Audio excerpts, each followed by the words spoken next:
मी advocate Sachin जोरे, माजी न्यायाधीश, आता माढा लोकसभा मतदारसंघातून मी उमेदवार आहे।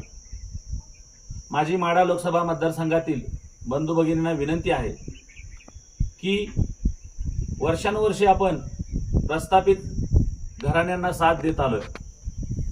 मी धनगर समाजापैकी आहे,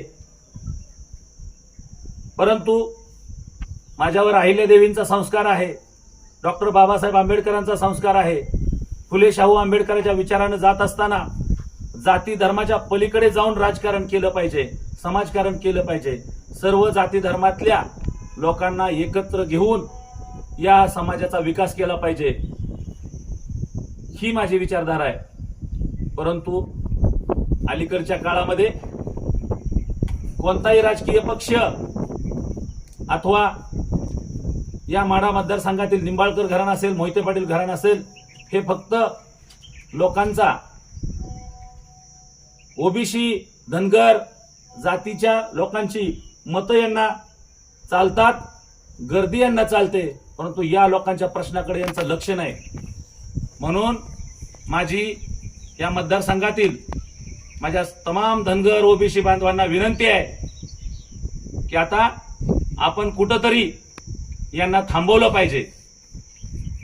फक्त पैशातून सत्ता मिळवणं आणि सत्ता आली की त्या सत्तेतून पुन्हा स्वतःच्या स्वार्थासाठी पैसा मिळवणं, या गोष्टी आता इथून पुढे चालू देऊन चालणार नाही। आपली पुढची पिढी धोक्यात आलेली आहे।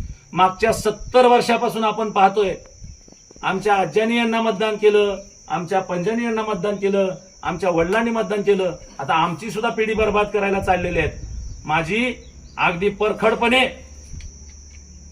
धनगर समाजाला तर विनंती आहे की आपली मेंढरं सुद्धा एकीनं चालतात, घोळक्यानं चालतात, एक सुद्धा बाजूला जात नाही, एकमेकांमध्ये अजिबात अंतर दिसत नाही, आणि आपला समाज मात्र यांच्या भूलथापांना बळी पडून एकमेकापासून वेगळा होतोय, घराघरामध्ये फूट होते।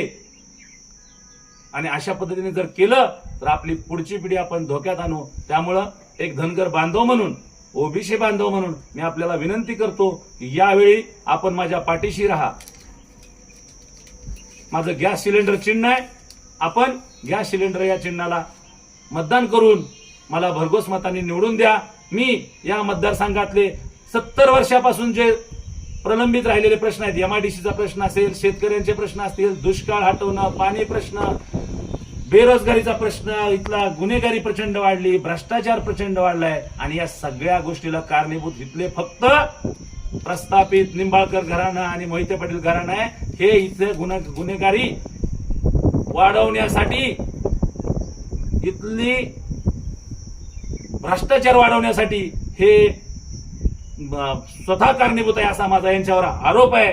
त्यामुळं बंधूंनो, यावेळी आपण हीच संधी आहे, आपण जागा व्हायचंय आणि यावेळी लक्षात यांना यांची जागा दाखवायची, आणि आपल्या सर्वसामान्य घरातून आलेला उमेदवार म्हणून मला तुम्ही पाठिंबा द्या, आपला मतरूपी आशीर्वाद द्या। मी यांना यांची जागा दाखवेल आणि मतदारसंघाचा पूर्णपणे विकास करेल अशी ग्वाही देतो। धन्यवाद। जय भीम, जय मल्हार, जय भारत।